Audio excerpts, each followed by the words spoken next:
What is going on, everybody? Noble here with you guys today, and in today's video we're going to be talking about the Stadia Connect that just happened. Now, for those of you that don't know, gaming is moving to a streaming based thing. I think it's really weird. It's not necessarily the future, but as we have our PlayStations, as we have our Xboxes, there are also brand new innovations that are pushing streaming to where we can play games without the use of consoles. That's basically what Stadia is. And then on the heels of that, we're also going to be getting Xbox xCloud in the future. And of course, I'll give you guys all the information that you guys need once more information on that becomes available. So in today's video, let's just talk about what the information is that you need as far as Google Stadia. So the very first thing that we need to talk about is that the Stadia Connect is like a Nintendo Direct or an Inside Xbox, so we can expect to see more regular updates like this in the future. Now, this is their first one, and they're kind of announcing pricing and stuff like that, so there's not a whole lot of talk about games just yet. Although they did show games, we will talk about those games in a follow-up video. So they started out the presentation by talking about their first beta test, which was called Google Stream at the time, and I actually had a chance to go ahead and jump into that with Assassin's Creed Odyssey. Now, I've said this many a time, I try to be in as many betas or alphas as I can be just to give you guys the information that you need, and that actually worked out really well. I was able to play Assassin's Creed Odyssey in a Chrome browser with simply a controller plugged into my PC, and there was no latency, there was no lag, I didn't really have any problems with the game. So if Stadia is anything like their beta test, I am 100% going to back this up. Now, they did say that at launch you can go ahead and play on your TVs, your desktop, laptops, or tablets, and on Google Pixel phones. There are not going to be any downloads, patches, or installs. Everything's going to happen on Google's data centers, and they're going to be handling the processing and then streaming that to you. Now, they did go ahead and talk about connection speeds that are going to be necessary if you guys want to use Stadia. In order to get the best possible gameplay with 4K HDR at 60 frames a second and 5.1 surround sound, you're going to need a 35 megabit connection.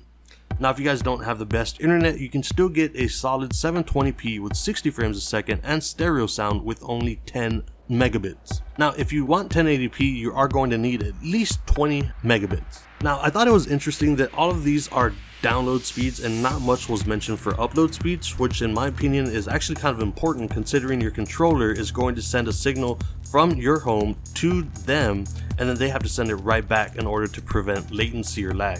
But again, I'll try to dig into that further for you guys and get more information on what it is that you need.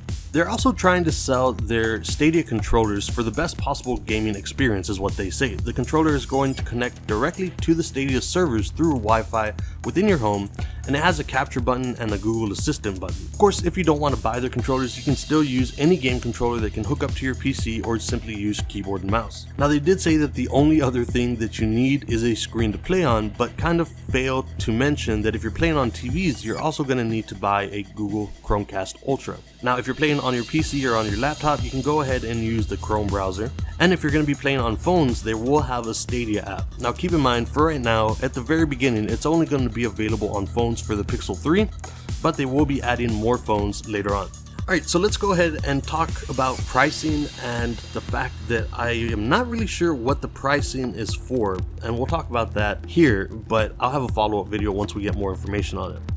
So they started out by announcing Stadia Pro, which is going to run you $9.99 a month. After that, they went ahead and announced the Google Stadia Founders Edition, which does come with the Chromecast Ultra, which you will need if you want to play on your TV. It also comes with a limited edition Founder Stadia controller and 3 months of Stadia Pro, as well as 3 months of Stadia Pro for a friend. And you also get early access to choose your custom Stadia name. All of this is going to run you $129, which in my opinion is not all that bad considering if you don't have consoles and you want to play games, you want to have them streamed to you, that's a pretty good price. Or if you're in my case and just have every console available to you and try to keep up with the latest in games, $129 to jump into it is not that bad of a deal. So they also said that founders are going to get free games along with their subscription, starting with Destiny 2 and every DLC that's available for it.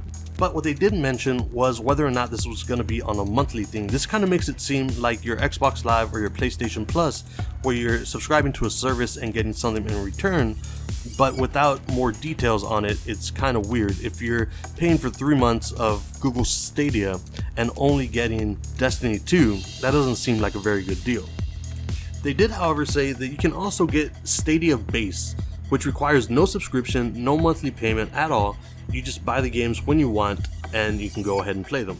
Again, considering whether you're playing on your PC or if you're playing on your TV, you do need to have a Chromecast Ultra and a controller. So I'm not really sure what the pricing is. I'm going to try to be digging more into this, but that's pretty much all the information that you guys need for now. Now, they did show a couple of games, and a couple of them I thought actually looked really good, but these games are probably also coming to your Xboxes and your PlayStations and your online services and stuff like that. So I don't really know what is exclusive. Once again, we will talk about the games that they showed and other games that are going to be available on Google Stadia in a follow-up video, but for now, I think this is all the information that you guys need. So with that said, with you guys knowing what it is, it's a streaming service, with you knowing the prices from $9 a month or $129 to get everything right off the bat, or not having to pay anything and just buying games and having them streamed to you, do you guys think that this is something that you might be into? Now, I know a lot of you guys may be younger, or some of you guys just may not have the extra funds for it, but is this something that interests you, or are you solely a console player? You're not looking into streaming, you're not concerned about the future of games until everything gets to that point? Let me know in the comments down below, and as always guys, I will see you on the next video.